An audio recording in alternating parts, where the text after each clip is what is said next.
हाँ, national income में क्या टॉपिक चल रहा था?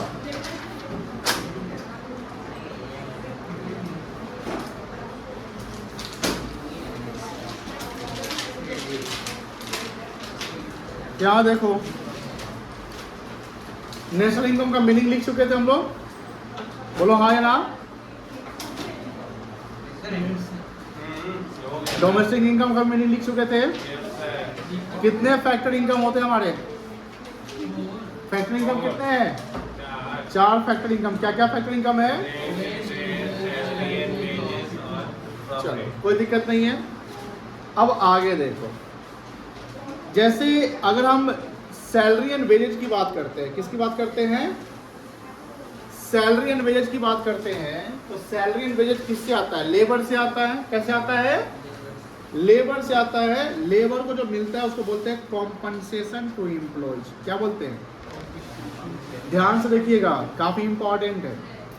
Compensation to employees. अब कॉम्पनसेशन टू एम्प्लॉय में जो लेबर को यानी एम्प्लॉय को मिलता है उसको बोलते हैं सैलरी एंड वेजेज।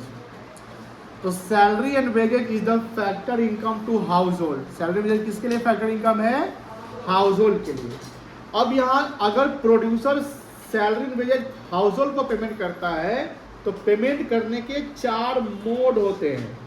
कितने मोड होते हैं? 4। यानी किसी को सैलरी देते, जैसे मान लो सिर्फ सैलरी दे दी है तो वही सैलरी का पार्ट होता है, ऐसा नहीं है। अगर कंपनी ने या ऑर्गेनाइजेशन ने फैसिलिटी दी आपको, जैसे मान लो कि घर दिया, फर्नीचर दिया, कार दिया, तो ये भी तो कहीं ना कहीं सैलरी का पार्ट माना जाएगा। सुनते होंगे आप HRA नाम का चीज सुनते होंगे, डियरनेस अलावेंस या एजुकेशन अलावेंस। तो कंपनी बहुत सारे अलावेंस जो देती है वो भी सैलरी का पार्ट माना जाता है, जिसको बोलते हैं कि सर काइंड, यानी एक होता है सैलरी का पार्ट जिसको बोलते हैं पेमेंट इन कैश। एक जो सैलरी का पार्ट होता है उसको क्या बोलते हैं? पेमेंट इन कैश, जो पेमेंट आपको कैश में यानी अकाउंट पे मिला। दूसरा जो पार्ट होता है उसको बोलते हैं payment in kind. Payment in kind का मतलब आपको कैश नहीं मिल रहा है बट उसका बेनिफिट आप यूज कर रहे हैं। जैसे कोई एसेट्स आपको मिल रहा है जिसका बेनिफिट आप यूज करते हैं, तो सर जो एसेट्स मिलता है उसका बेनिफिट हम यूज करते हैं, वो उसका भी तो मनी के रूप में हम वैल्यू कर सकते हैं। इनकम टैक्स में जब सैलरी का ITR फाइल किया जाता है या किसी का सैलरी कैलकुलेट किया जाता है, सैलरी कम क्या होगा, तो मान लो किसी को 10 लाख रुपए कैश में मिलते हैं मान लेते हैं, और 3 लाख रुपया उसको फैसिलिटी का मिलता है। 3 लाख का फैसिलिटी मिलता है, उसे घर मिल गया, नौकर मिल गया, कार मिल गया, ये सब मिल गया, तो उसके 3 लाख हो गए। तो उसके टोटल सैलरी 10 लाख नहीं कहलाएंगे, कितने कहलाएंगे? 10 लाख प्लस 3 लाख, कितना हो गया? 13 लाख, यानी 13 लाख रुपये सैलरी हो जाएगी। तो एक एम्प्लॉय को 4 प्रकार से सैलरी मिल जाएगा। यानी जब हम नेशनल इनकम में अगर सैलरी को हम डिवाइड करें, फैक्टर इनकम तो 4 है, उसमें एक फैक्टर इनकम क्या है आपका? Salary and wages. तो सैलरी एंड वेजेज को जब हम कैटेगराइज करें तो इसके 4 पार्ट बनेंगे। पहला पार्ट को कहेंगे पेमेंट इन कैश, जो पेमेंट आपको कैश मिल रहा है। दूसरा पार्ट कहलाएगा पेमेंट इन काइंड, काइंड मतलब जो बेनिफिट्स आप ले रहे हैं। तीसरा पार्ट कहलाएगा रिटायरमेंट पेंशन। याद होगा हमने रिटायरमेंट पेंशन पे बताया था कि old age pension is not the part of national income. Old age pension is not the part of national income because it is transfer income और unearn income, but retirement pension is the part of national income because it is the earn income. तो जो आप मान लीजिए job जैसे कर लिए, आप रिटायर करिए, कंपनी आपको पेमेंट करती है पेंशन के रूप में, तो भी तो सैलरी एंड वेजेज का पार्ट माना जाएगा। तो 3 चीज आपने देख लिया सैलरी वेजेज में, एक पेमेंट इन कैश, दूसरा पेमेंट इन काइंड, तीसरा रिटायरमेंट पेंशन। चौथा होता है, आप सुनते होंगे कि एम्प्लॉय जो परमानेंट नेचर का जब हो जाता है तो कंपनी ना उसका प्रोविडेंट फंड जो है पैसा जमा करती है, इसको EPF कहते हैं। EPF का फुल फॉर्म होता है एम्प्लॉयज प्रोविडेंट फंड। क्या होता है बेटा? Employees provident fund. तो जो EPF होता है वो क्या होता है कि एम्प्लॉयर यानी कंपनी और एम्प्लॉई दोनों अपना कुछ कुछ कंट्रीब्यूशन एक अकाउंट में जमा करते हैं, जिस अकाउंट का नाम होता है PF अकाउंट। क्या नाम होता है?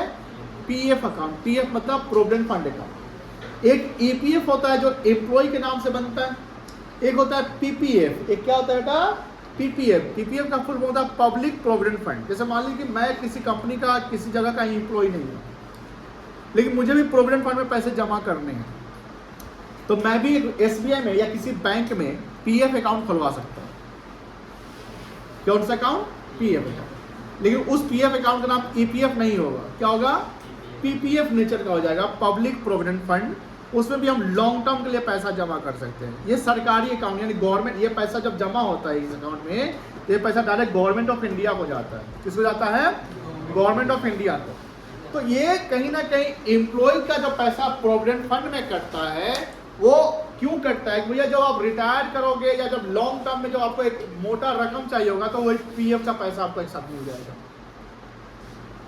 अब मोटा रकम हमको रिटायरमेंट के समय में चाहिए, तो कहीं ना कहीं सोशल सिक्योरिटी बेनिफिट मिल रहा है, उसको हम सोशल सिक्योरिटी बेनिफिट कहते हैं कि जिस समाज में हम रखेंगे वहां हम सिक्योर रहे। सिक्योर कैसे रहेंगे आप? फाइनेंस यानी फंड होंगे तो ही तो, फंड नहीं होंगे तो फिर नहीं हो पाएगा। तो चौथा जो सैलरी वेज का पार्ट माना जाएगा, उसको बोलते हैं सोशल सिक्योरिटी बेनिफिट, जो EPF होता है। EPF का फुल फॉर्म क्या होता है? Employees provident fund. कोई दिक्कत नहीं है। अब समझिए ध्यान से, फैक्टर इनकम कितने थे आपके? 4। Factor income 4। उस फैक्टर इनकम 4 में एक factor income compensation to employees था। क्या था? कॉम्पनसेशन टू एम्प्लॉयज को सैलरी एंड वेजेस कहते हैं। ये सैलरी वेजेस को भी कितने पार्ट में बांटा गया है? 4 भागों में। Payment in cash, payment in kind, और बताइए रिटायरमेंट पेंशन और सोशल सिक्योरिटी। कोई दिक्कत नहीं है। तीसरा, अब सर इस सैलरी वेजेस को हटा दे तो उसके बाद क्या बचेगा? Factor income. 3 फैक्टर इनकम और बचेगा, रेंट बचेगा, इंटरेस्ट बचेगा और प्रॉफिट बचेगा।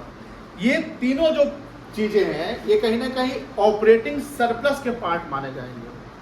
ये सब हम लोग को करना है। किसके पार्ट माने जाएंगे? ऑपरेटिंग सरप्लस के पार्ट माने जाएंगे। तो ऑपरेटिंग सरप्लस में 3 फैक्टर इनकम आएंगे एक्सेप्ट सैलरी एंड वेजेस। पहला ऑपरेटिंग सरप्लस आएगा रेंट। जब आप बिजनेस, आपका प्रॉपर्टी कहीं ऑपरेट करेगा तो ही तो रेंटल इनकम आएगा। आपका प्रॉपर्टी कहीं खाली पड़ा हुआ है, रेंटल इनकम आएगा? तो रेंटल इनकम के लिए आपका प्रॉपर्टी कहीं ना कहीं वर्क करेगा तो रेंटल इनकम आएगा। दूसरा इंटरेस्ट, जब आपका मनी वर्क करेगा तब आपको इंटरेस्ट मिलेगा, कैपिटल कहीं लगाओगे तो इंटरेस्ट मिलेगा। तीसरा प्रॉफिट, ये भी तो बिजनेस ऑपरेशन से ही आएगा।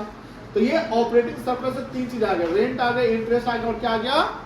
प्रॉफिट।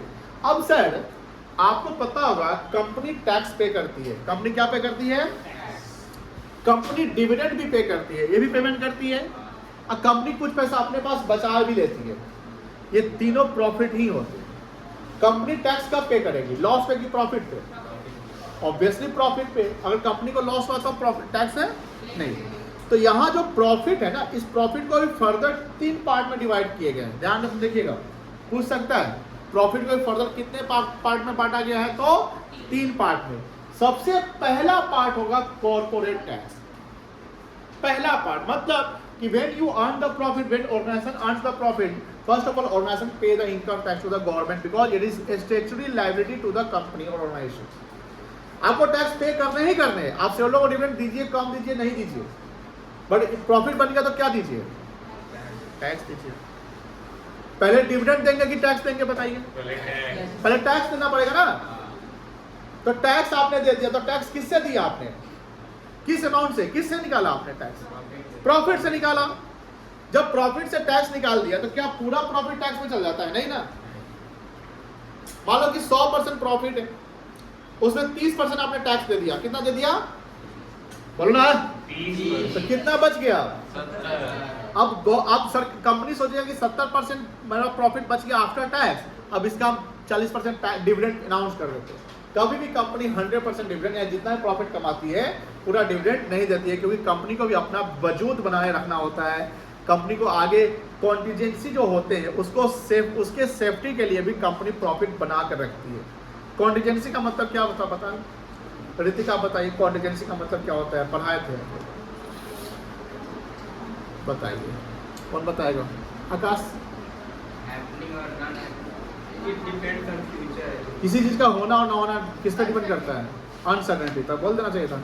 तो अनसर्टेनिटी बिजनेस में होता है ना, उस अनसर्टेनिटी को कैसे आप चैलेंज फेस कर सकते हो? फंड से। किसी भी चीज का अगर कोई भी चैलेंज है आपके पास फंड, कंपटीशन को, कंपटीटर को या कंपटीशन को बीट करना है तो पैसा चाहिए। आज एयरटेल अगर कंपटीटर से लड़ रहा है, जो जियो उसके सामने खड़ा हो गया, तो क्योंकि उसका फंड थे, और भी कंपनी थी, नहीं था तो बंद हो गए। बात समझ आई है? यानी कंपटीशन को अगर फेस करना है, हो सकता है कि मार्केट में कब कंपटीशन क्रिएट हो जाए पता नहीं, इसलिए पैसा रखना पड़ेगा, फंड रखने पड़ेंगे। मान लो कि जिस प्रकार आपका बिजनेस अभी ग्रो चल रहा है, स्मूथली बढ़िया चल रहा है, लेकिन आ गया कोई आपसे बड़ा बिजनेसमैन, पूरा पैसा अपने बिजनेस में लगा दिया और सेम टाइप का बिजनेस कर रहा है, जो आप कर रहे हो वही कर रहा है, लेकिन वो अपना प्राइस थोड़ा सा कम कर दिया है, फैसिलिटी वो ज्यादा दे रहा है, कस्टमर आपका सब उधर चला जाएगा। और उसको प्रॉब्लम नहीं है कि उसका पूरे पैसे, उसको हो सकता है कि 2 साल भर लॉस में चल जाए, जैसे जियो गया था। अब मालिक वो ऐसा कर दिया तो आपका तो बिजनेस खराब हो सकता है। तो वहां पर उसको बीट करने के लिए फिर आपके पास क्या चाहिए? फंड चाहिए, तभी तो आप मैनेज कर सकते हो, कोई दिक्कत नहीं है। अब यहाँ पर इसलिए कंपनी क्या करती है कि मान लो कि 70% प्रॉफिट आया, उसमें 30% मान लो डिविडेंड दे दिया, तो कितना बच गया? 40% बच, वो रिटेन अर्निंग्स कहलाएगा। रिटेन मतलब अपने पास रिटेन करना, ऐसे रोहित शर्मा को रिटेन मुंबई इंडियंस करता है, चेन्नई सुपर किंग धोनी को करता है ना। रिटेन करना मतलब क्या होता है? अपने पास रखना, हम इसको नहीं देंगे किसी को, ना सरकार को देंगे, सरकार को दे दिए, शेयर होल्डर को देंगे, शेयर होल्डर को भी डिविडेंड मिल गया। समझिए, एक एग्जांपल हमने बताया, मान लेते कंपनी को प्रॉफिट 1000 करोड़ का होता है, कंपनी को प्रॉफिट कितना हुआ? कंपनी सबसे पहले इसमें क्या देगी? मान लो 30% टैक्स दे दी, तो 1 का 30% कितना होता है? 300 करोड़। 300 जैसे निकल जाएगा तो कितना बचेगा? 700 करोड़ प्रॉफिट आफ्टर टैक्स कहलाएगा। ये क्या कहलाएगा? इसी का दूसरा नाम है अर्निंग आफ्टर टैक्स। क्या नाम है? Earning after tax. अब इसमें से कंपनी क्या अनाउंस करेगी? डिविडेंड का हिंदी मतलब क्या होता है? लाभांश को क्या बोलते हैं? लाभांश। Share of profit is called dividend. 400 मतलब डिविडेंड दे दिया कंपनी, कितना बच गया? 300 करोड़। ये कहलाएगा रिटेन्ड अर्निंग्स। ठीक है, तो यहाँ पर 3 चीज है, retained earnings, dividend and corporate tax. Corporate tax, dividend and retained earnings, इसको अनडिस्ट्रीब्यूटेड प्रॉफिट भी कहा जाता है। अनडिस्ट्रीब्यूटेड प्रॉफिट का मतलब the profit which has not been distributed, the profit which has not been distributed is called undistributed profit, and undistributed profit is called retained earnings। Company जो अपने पास जो अर्निंग्स है उसका कुछ पोर्शन अपने पास रिटेन कर लेता है, उसको क्या बोलते हैं? Retained earnings. ये सब याद रखिएगा, आगे आपको काम आएगा। वो सब देने के बाद ही ना प्रॉफिट आता है। Profit is not the sale, profit is not the sale, profit not the revenue. Profit कैसे आता है बताइए? प्रॉफिट का फॉर्मूला क्या होगा? बताओ बताओ, इजी है, अकाउंट्स के ज्ञाता बन चुके हैं। माइनस एक्सपेंसेस है ना, या सेल्स माइनस कॉस्ट, ये ना करते हो? नेट सेल माइनस COGS, याद होगा ना, ऐसा कुछ करते थे। तो सारा कॉस्ट तो उधर निकल गया, तो उस कॉस्ट में सैलरी वेजेस सारा कुछ निकल गया। ये तो प्रॉफिट क्रीम बच चुका है, जो सब दे दिए, चार्ज सब हो गया, एप्रोप्रिएशन का आइटम बच चुका है। क्या बच गया है? एप्रोप्रिएशन। इसलिए सैलरी सब ऑलरेडी निकल चुका है, कोई दिक्कत नहीं है। यहाँ समझ गए? अब ये देखो, ये पढ़ाए थे अर्न इनकम, बोलो हाँ ना, क्या पढ़ाए थे? Earn income.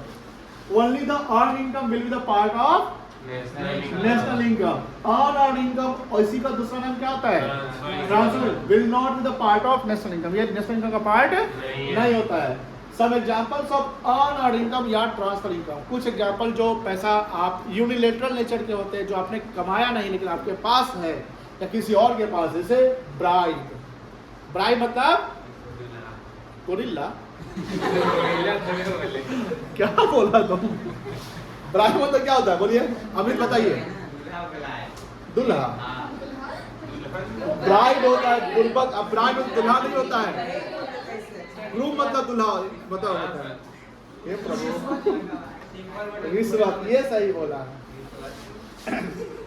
ब्राइड होता है, वो ब्राइड नहीं होते, पता है ना आप लोगों को? इन लोगों को पता होगा, इन लोगों को नहीं पता। अच्छी तरह पता चल रहा।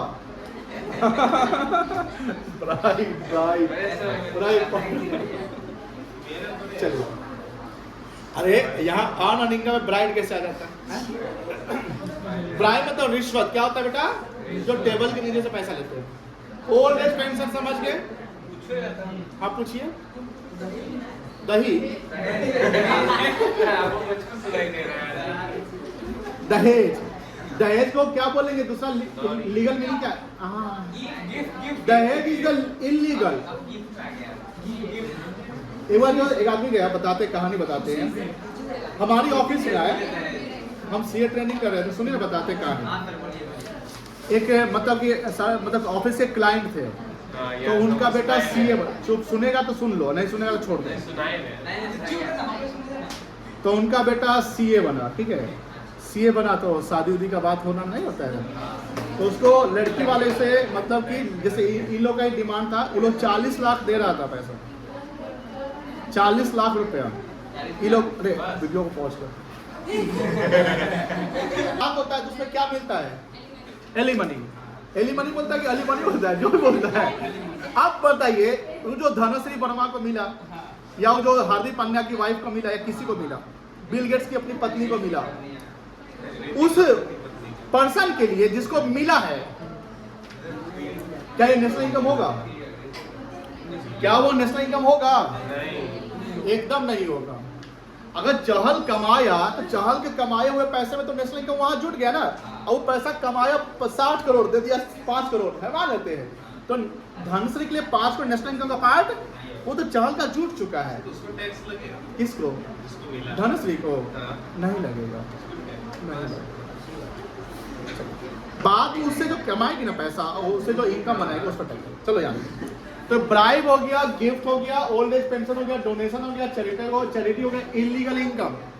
क्योंकि इलीगल इनकम का प्रॉपर आप मेजरमेंट नहीं कर सकते, इसलिए ये नेशनल इनकम का पार्ट नहीं मानेगा। मनी ट्रांसफर फ्रॉम रिलेटिव्स, ये भी नहीं होगा। जैसे मान लो कि हम आपके रिलेटिव है, हम आपको ट्रांसफर करें विदेश से, कोई भैया पैसे जिसको हाथ नहीं पहने वो बच्चा सबको रखता है, तो बच्चा रखता है, 40 दिखाता है, 300 सरकार में पैसा घुमा देता है। देखिए वो सब इलीगल सोर्स होता है, इलीगल सोर्स होता है वो। देखिए उसका कोई लीगल जब वही होता है, जब सरकार को पता चलता है, थाना को, तो उस पर उसके अगेंस्ट में कार्रवाई होता है।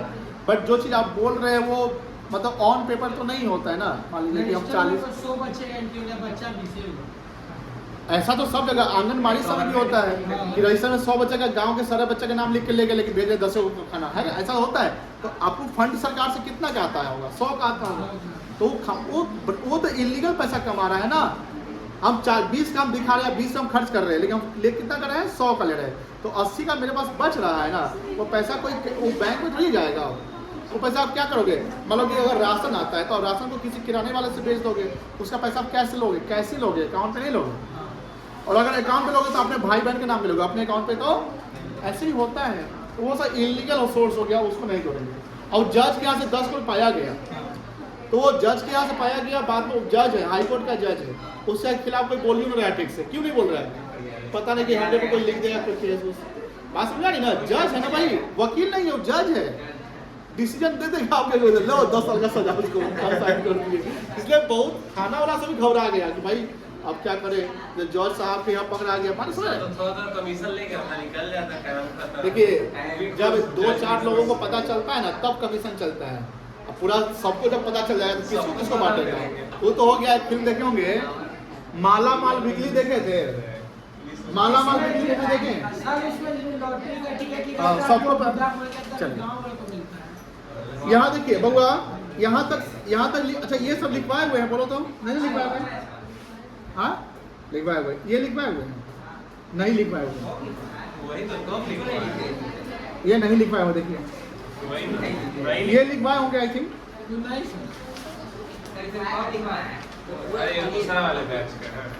नेशनल इनकम का पार्ट सब कुछ नहीं लिखवाए हुए हैं। अरे तुम तो थी नहीं। एक काम करो, एक क्लासरूम में गया हुआ है, डाल दिए, लिख लीजिएगा। अभी और समझा देते पहले, इसको कंप्लीट ही करते। नहीं प्लीज, अभी टाइम नहीं हुआ है यार। चलो टेस्ट देने जाना है। किसको? कितने बजे? डेली टेस्ट देता है। ये देखिए बाबा, ये देखिए बड़ा इंपॉर्टेंट, बड़ा मजेदार है, सुनो प्लीज। इस पे आपका 15 टॉपिक 10 मिनट खाएगा समय। प्लीज बुआ प्लीज ध्यान सुनो। नॉर्मल रेसिडेंट, नॉर्मल रेसिडेंट पैसा कहीं से कमाए, किसका पार्ट माना जाएगा? नेशनल इनकम का। नेशनल इनकम के लिए नॉर्मल रेसिडेंट याद रखना है, और डोमेस्टिक इनकम के लिए डोमेस्टिक टेरिटरी याद रखना है, ध्यान रखिएगा। अगर normal resident with in domestic territory कमाता है वो दोनों में कंसीडर तो वो डोमेस्टिक इनकम का पार्ट माना जाएगा प्लस नेशनल इनकम का भी पार्ट माना जाएगा। लेकिन एक नॉर्मल रेसिडेंट एब्रॉड से कमाता है जिसको बोलते हैं फैक्टर इनकम फ्रॉम एब्रॉड, क्या बोलते हैं, इनकम फ्रॉम वो नेशनल इनकम का पार्ट माना जाएगा बट डोमेस्टिक इनकम का पार्ट नहीं माना जाएगा। डोमेस्टिक इनकम का पार्ट इसलिए नहीं माना जाएगा बिकॉज वो डोमेस्टिक टेरिटरी में अर्न किया हुआ पैसा नहीं है। अब बात होती है कि नॉन रेसिडेंट, नॉन रेसिडेंट का मतलब कि जो पैसा इन डोमेस्टिक टेरिटरी में कमा रहा है, अगर डोमेस्टिक टेरिटरी से बाहर कमा रहा है तो उससे हमको क्या लेना, हमारे कंट्री में कमा रहा है तब तो हमको लेना है।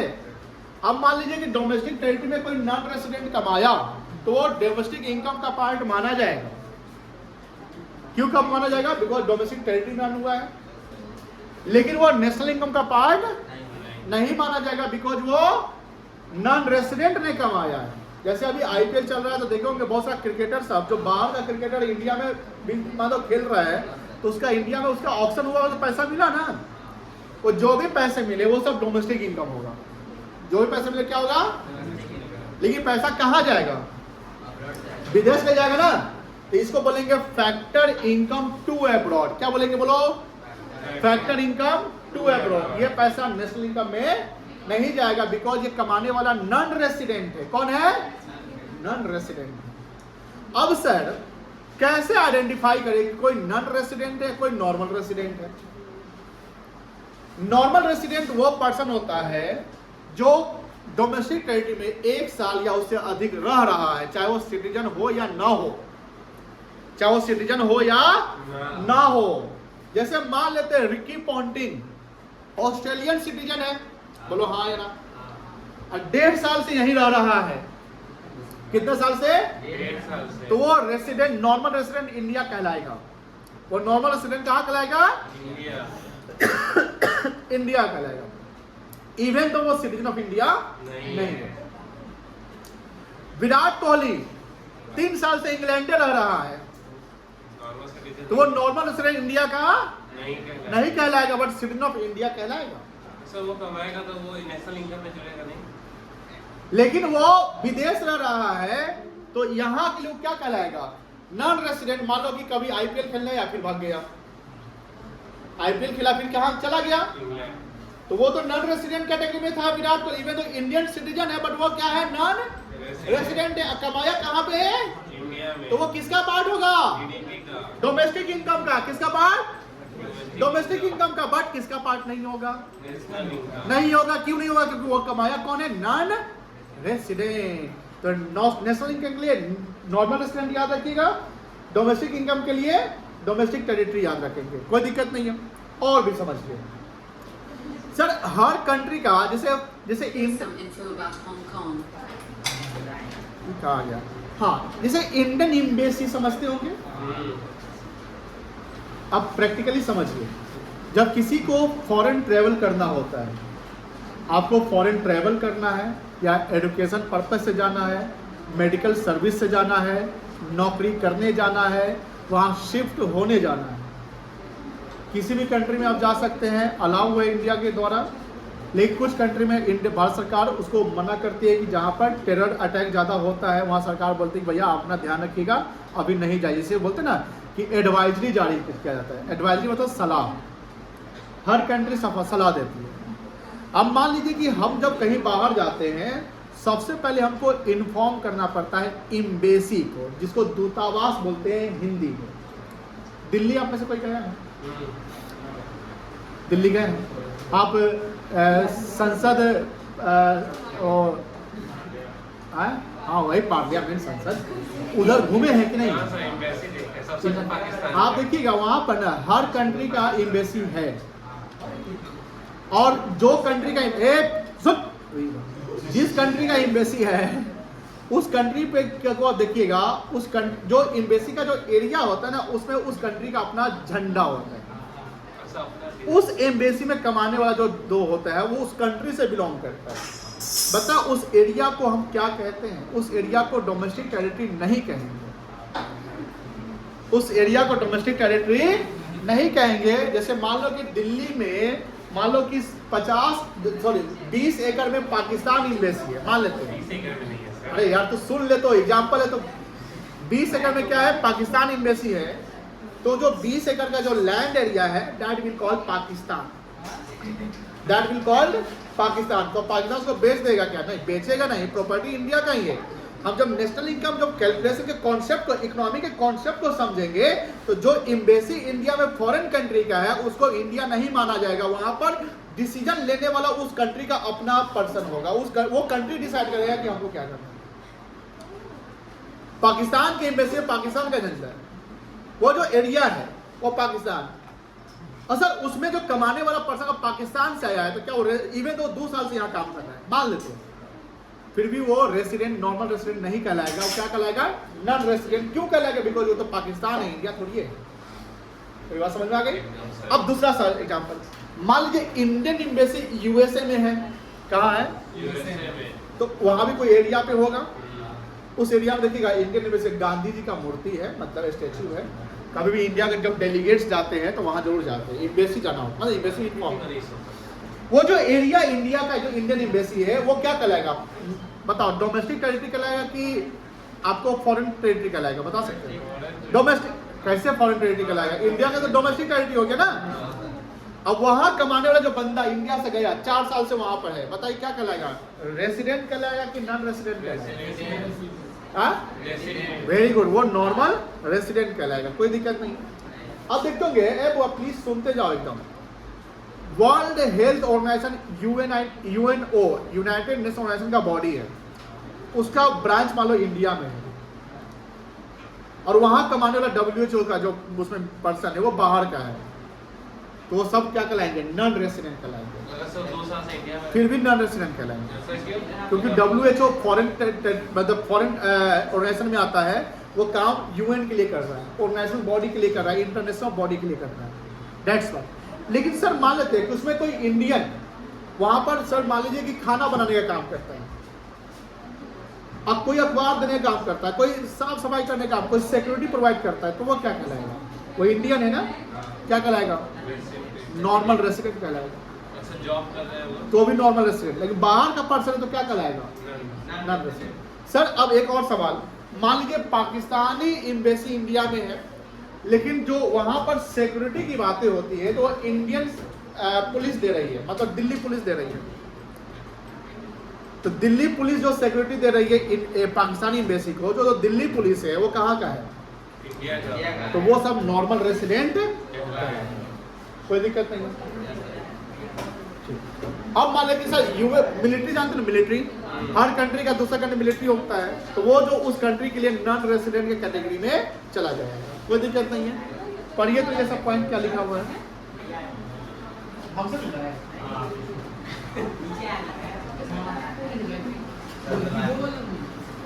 पढ़िए भगवान प्लीज, बातें नहीं। साक्षी वो भी पढ़ाई कम कर रही है। और देखो, नॉर्मल रेसिडेंट मीन्स, प्लीज बाबा ध्यान से, normal resident means the person, individual और organisation who resides within the domestic territory of a country, कोई दिक्कत नहीं है। Normal resident refers to the individual और ऑर्गेनाइजेशन, यानी कोई कंपनी भी ऑर्गेनाइजेशन भी आ जाएगा, हुज इकोनॉमिक इंटरेस्ट, ये वर्ड याद रखिएगा, कौन सा interest? Economic interest lies with that country and resides for a period of at least 1 year. Economic interest की बात है, क्योंकि नेशनल इनकम में तो मनी का भी कैलकुलेशन होगा ना।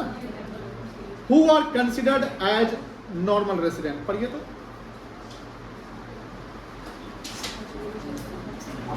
कुछ और कर रहे हैं, हमको लगा आप सब गेम खेल रहे हैं।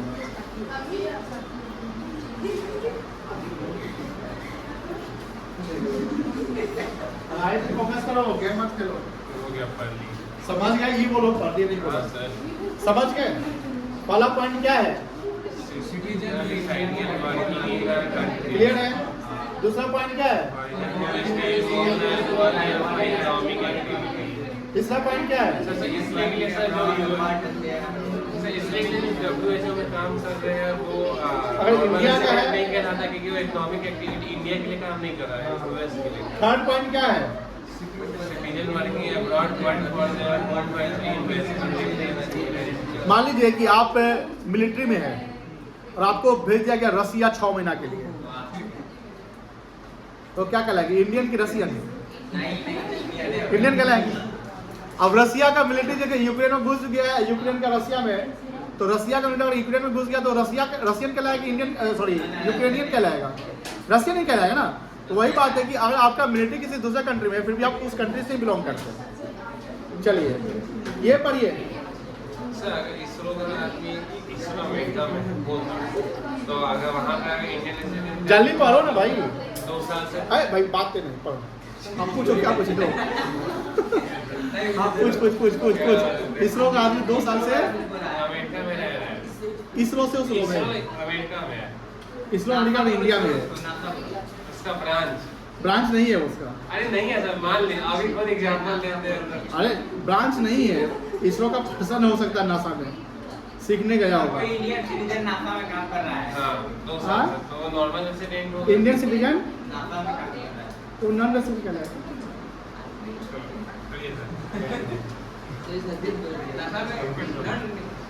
कैसे नहीं नाना से? आप इंडियन सिटीजन है, 2 साल से नासा में काम कर रहा है। नासा कहाँ है? अच्छा सर अमेरिका का जैसे इंस्टीट्यूशन इंडिया में काम कर रहा है, जैसे कि इंडियन इंस्टीट्यूशन अमेरिका में काम कर रहा है, इंडियन ही वहाँ काम कर रहा है, वो तो नेशनल इनकम में काउंट होगा। हाँ यही कुछ है। हाँ होगा। चलिए ये पढ़ लीजिए। Indian embassy situated in foreign country is covered under the domestic territory. अरे इंडियन एम्बेसी जिस कंट्री में है वो सब डोमेस्टिक टेरिटरी हो जाएगा, लेकिन फॉरेन एम्बेसी इंडिया में तो नॉन रेसिडेंट आ जाएगा, समझ गए ना? डोमेस्टिक फर्म और company even if they operated abroad, ये भी नॉन रेसिडेंट आ जाएगा। जो अभी आपका सवाल था, बोलिए हाँ। Government agency including embassy, military और बेस अब्रॉड, मिलिट्री जो है ना भारत है, NGO and NPO that primary serve the domestic economy, मतलब कि जो कोई एनजीओ एनपीओ इंडिया में काम कर रहा है वो क्या कहलाएगा? Resident, normal resident. वो आर नॉट। अब कौन नॉन रेसिडेंट होगा? पढ़ो। कोई foreign tourist and seasonal worker जो 1 साल से कम इंडिया में रह रहा है। 1 साल से कम, 1 साल से ज़्यादा नहीं। सर कोई घूमने या 2 साल से घूम ही रहा है तो क्या कहलाएगा? नॉर्मल हो जाएगा वो, ठीक है? क्या कहलाएगा? घूम भी रहे तो नॉर्मल हो जाएगा। एकदम कहलाएगा। घूम रहा है तो उसे खर्च वगैरह तो हो रहे हैं ना। अब देखो 2 मिनट बैठो, 2 मिनट बैठो, अभी बात करें। तो कहाँ थे हम? घूम रहा है, मान लो उसे इनकम कहीं ना कहीं से आ रहे होंगे ना। चलो, फॉरेन डिप्लोमेट या फॉरेन जो डेलीगेट्स है, डेलीगेट समझते हैं? डेलीगेशंस, डेलीगेशंस क्या होता है? मतलब किस कंट्री को जो गवर्नमेंट जो रिप्रेजेंट करते हैं ना उसको डेलीगेशन कहते हैं। एंड मिलिट्री पर्सन, अगर आप, हाँ डिप्लोमेसी अलग, डिप्लोमेसी होता है जो आपका बिहेवियर डिप्लोमेटिक टाइप का, जैसे मोदी साहब डिप्लोमेटिकली बात करते हैं ना, ये सब। IMF का अगर ब्रांच इंडिया में है, WHO का ब्रांच इंडिया में, तो वो भी क्या कहलाएगा आपका? Non resident. उसमें काम करना अगर बाहर का है तो क्या कहलाएगा? Non resident. इंडियन अगर काम कर रहा है वहाँ पे तो क्या कहलाएगा? अच्छा ये बताओ, फॉरेन इंडियन एम्बेसी यूएस में है, इंडियन एम्बेसी कहाँ है? और वहाँ पर कोई फॉरेन पर्सन जो फॉरेनर काम करता है उसमें, मान लो कि स्वीपर का काम करता है, वो क्या कहलाएगा? रेसिडेंट, नॉन रेसिडेंट कहलाएगा। ये समझा था कपिल सर वाला, याद है? हाँ मान लीजिए AOC न्यूयॉर्क में है, उसमें एक टीचर हाँ एक मिनट, हाँ तो इंडियन टीचर कहलाएगा रेसिडेंट। लेकिन वो काम न्यूयॉर्क में कर रहा है। न्यूयॉर्क में कर रहा है ना, लेकिन अगर वो इंडियन टीचर जो है 1 साल से कम वहाँ काम इंडिया से रह रहा है, बट उसके जो ऑर्गेनाइजेशन इंडिया का है, किससे बिलोंग करता है?